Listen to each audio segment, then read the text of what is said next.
암 할아버지 채소를 드실 때 또는 일반인들 채소를 드실 때 제일 많이 물어보는 질문이 채식이 건강합니까? 라는 질문이에요. 어떤 사람한테 채식이 독이 될 수도 있습니다. 잘못 알고 있는 분들에게는. 제가 이제 암 환우분들이나 먹거리에 대해서 가장 고민하시는 분들한테 제가 제일 추천하는 가장 첫 번째가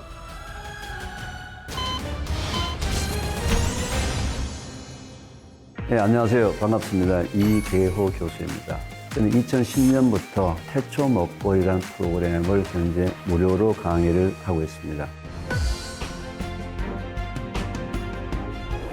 채식이 건강합니까? 그 대대반 질문은 획일적으로 단답형을 할 수는 없습니다. 왜?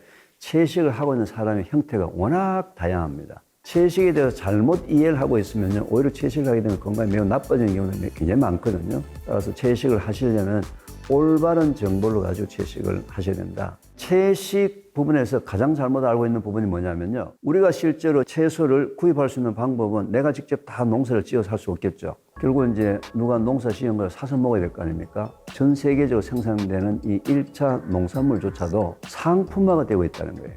자연스럽게 자란 것보다는 보기 좋게, 수확량이 많게 하려고 인위적으로 이제 하다 보니까 결국 여기에 여러 가지 비료를 많이 뿌립니다. 예를 들면 푸른잎 채소, 상추라든지 로메인이라든지 여러 가지 푸른잎 채소가 상품성이 있으려면 색깔이 진녹색이고 잎이 크고 단이 커지려면 질소 비료, 요소 비료를 많이 뿌리게 되면 무조건 푸른잎 채소는 상품성이 좋아집니다. 근데 질소 비료를 너무 많이 뿌리게 되면 그 채소 속에는 질산염이라는 형태로 포함되어 있고요. 질산염의 적당량이 우리 몸속에 들어왔을 땐 괜찮은데 질산염의 농도가 너무 많은 농도가 장기간 들어오게 되면 이 질산염은 우리 몸속에 들어와서 아미노산하고 결합을 하게 되면 니트로소아민이라는 그룹 1 발암물질이 만들어집니다. 저도 이제 옥천에 있는 그 태초 먹거리 학교에서 조그만 텃밭을 이제 하고 있는데요. 오이를 키워보면요. 오이가 예쁘게 일직선 나는 오이도 있고요. 또는 휘어져가 구부러진 오이도 있고요. 중간에 불룩하게 혹이 나는 오이도 있어요. 근데 저는 전공이 분석학이라서 그 혹이 달린 녀석이나 구부러진 녀석이나 길쭉하게 나온 녀석이나 분석을 해보게 되면 영양성분이 똑같은데 문제는 소비자가 뭐만 원해요? 예쁘게 생긴, 길쭉하게 생긴 것만 원한다는 거죠. 그죠?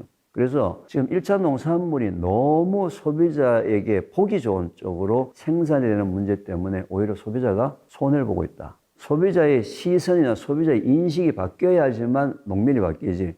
농민이 지금 바꿀 수는 없거든요. 왜? 소비자가 안 사면 안 되니까. 그죠? 그래서 소비자 인식을 바꾸는 문제가 가장 심각하다. 우리가 흔히 얘기했던 꼬라지가 보기 싫더라도 좀 자연스럽게 생긴 것을 제 돈 주고 사 먹으면 될 텐데 꼭 예쁘게 생긴 채소를 사 먹기 위해서 농민들이 얼마나 많은 인위적으로 빵 공장 같이 말이죠. 규격품 만들어내려고 노력하는지 모르거든요. 그래서 채식을 하더라도 저는 자연스럽게 생산된 채식을 하는 것을 추천합니다. 채식이 건강에 좋은 이유 중에 가장 큰 이유는요.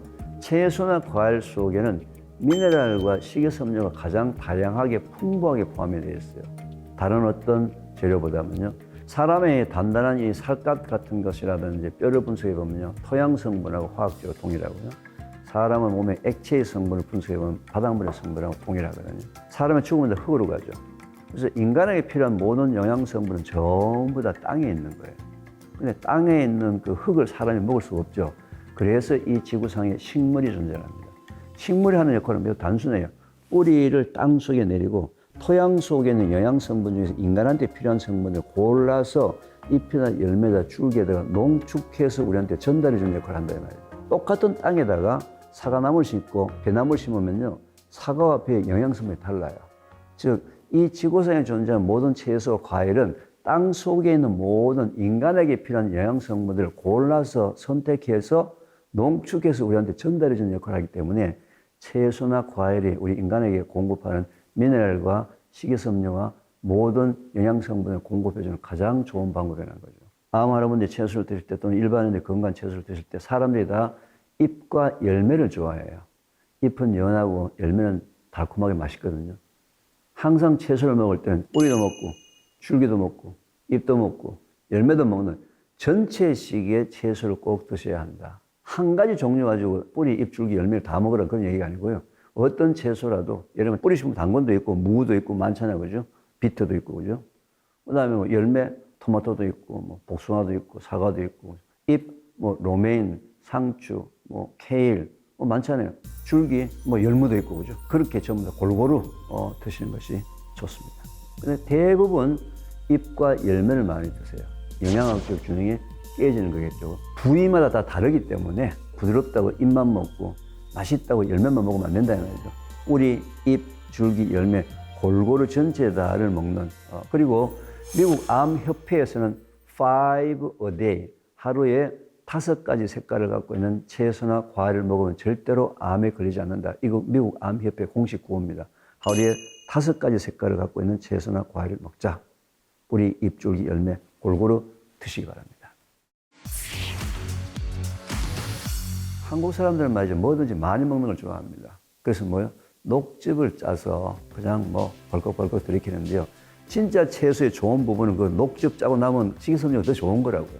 항상 전체식을 드셔야 되는데 녹즙만 짜서 먹는 것보다는 식이섬유하고 같이 먹는 것이 제일 좋고요. 저는 녹즙을 단기간 조금 드시는 건 괜찮지만 과량 장기간을 녹즙 먹는 것을 추천하지 않습니다. 아까 그런 이유 때문에 그죠. 채소는 전부 다 녹즙뿐만 아니라 식이섬유도 같이 먹어야지만 실제로 그게 우리 장 건강을 좋게 하는데 굉장히 좋은 성분들이 그 속에 포함되어 있는데 지금은 식이섬유는 다 버려버리고 그죠. 즙만 짜서 왜요? 빨리 먹으려고, 많이 먹으려고, 쉽게 먹으려고. 이 세상에 쉽고 다 좋은 것은 없다. 일반인 하루 섭취량은 사람마다 다른데요. 제가 추천하는 가장 좋은 방법은 자기가 입으로 씹어서 먹을 만큼의 채소가 가장 자기 몸에 맞는 거다 이렇게 생각해요. 예를 들면은 이 방송을 보고 계시는 우리 시청자분들도 사과 하루에 몇 개 드실 수 있습니까? 한 자리에서. 2개, 3개 못 먹거든요. 상추 얼마나 먹을 수 있습니까? 즉 천천히 씹어서 먹을 수 있을 정도의 양만 먹으면 되지 녹즙을 해서 먹으면 더 많이 먹겠죠. 결국 과량도 결국 좋은 방법은 아닙니다. 그래서 매일매일 조금씩 씹어서 드셔서 위에 제일 먼저 야채를 먼저 채우고 그 다음에 이제 밥을 채우게 되면 아주 건강한 식사 방법이라고 생각합니다. 열을 가하지 않는 걸 생식이라고 보고요. 열을 가하는 것을 화식이라고 본다면은 생식과 화식의 가장 큰 차이점은 소화력이에요. 생식은 소화가 잘 안 됩니다. 화식은 소화가 잘 되게 열을 가해서 세포막을 다 터뜨려 놓은 거란 말이죠. 그죠? 그래서 개인이 알아서 소화가 잘 안 되는 사람은 화식, 소화가 잘 되는 사람은 생식. 나는 소화가 잘 안 되는데 굳이 생식을 할 필요가 없다는 거죠. 왜? 소화가 잘 안 되는 음식은 뭐가 된다고? 다 독이 된다고 했죠. 그죠? 그래서 생식이든 화식이든 간에 자기의 소화력에 따라서 선택을 하시면 되지 꼭 생식을 해야만 된다. 그 부분은 좀 생각을 달리 하시는 것이 좋습니다. 채소를 익혀서 먹으면 영양성분이 뭐 없어진다라는 말, 맞는 말도 있고 틀린 말도 있는데요. 그럴 경우에는 살짝 쪄서 드세요. 그러면 끓이지 말고 살짝만 찜을 해서 드셔도 충분히 영양학적으로는 전혀 문제가 없습니다.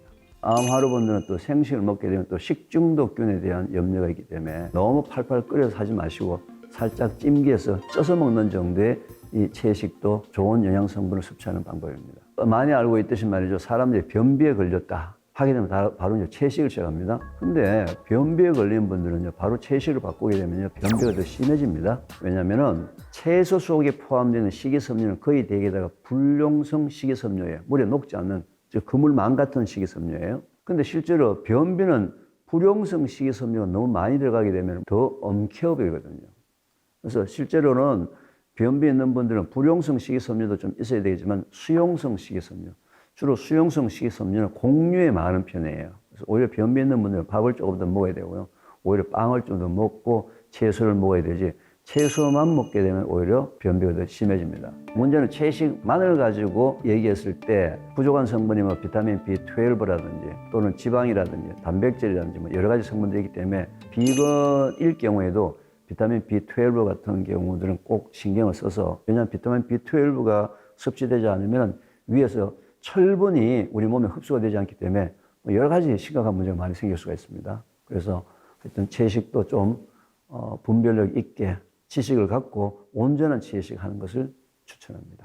일반적으로 채식을 했을 때 몸무게가 계속 빠지는 사람들, 계속 몸무게가 빠지는데 뱃살 같은 이런 지방이 빠지는 것이 아니고 이두박근이나 삼두박근, 대퇴부 같은 근육살이 말랑말랑해지면서 지속적으로 계속 빠지는 분들은 조금 채식을 중단하시는 것이 좋습니다. 왜냐하면 우리 인체에서 이 비상식량은 지방인데 지방 다음에 에너지원으로서 단백질이 빠질 때는 벌써 영양 실조 단계에 들어가고 있는 중이거든요.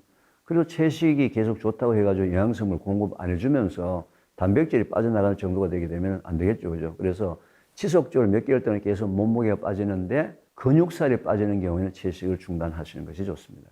저는 개인적으로 이제 뭐 제 식단을 얘기하려면 저는 채식에 가까워요. 그렇지만 저 비건은 아니에요. 적당한 경우가 있으면 고기도 먹을 수도 있는데 고기를 즐겨 먹지는 않는다는 얘기죠.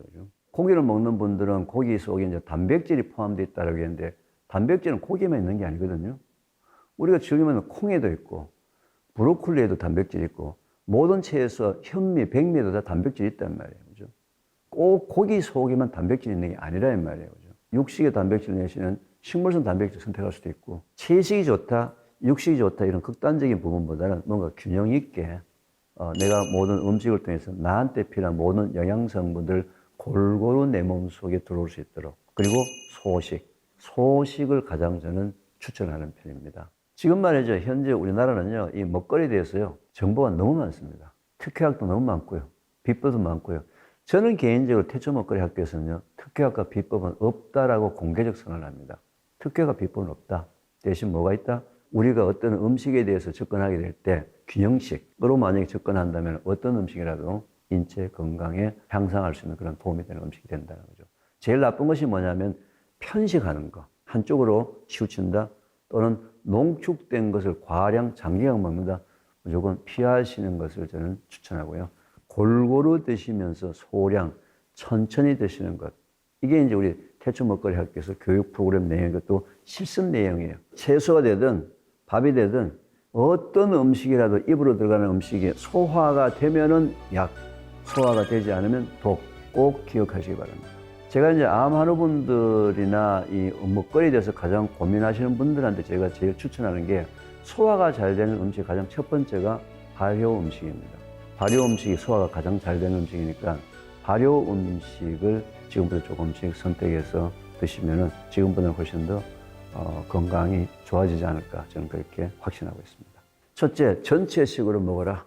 뿌리, 잎, 줄기, 열매를 먹어라. 둘째, 입에서 씹어서 먹을 만큼만 먹어라. 셋째, 소화가 잘 안 된다면 쪄서 드십시오. 이렇게 채소 먹는 방법에 대해서 좀 정리를 하겠습니다.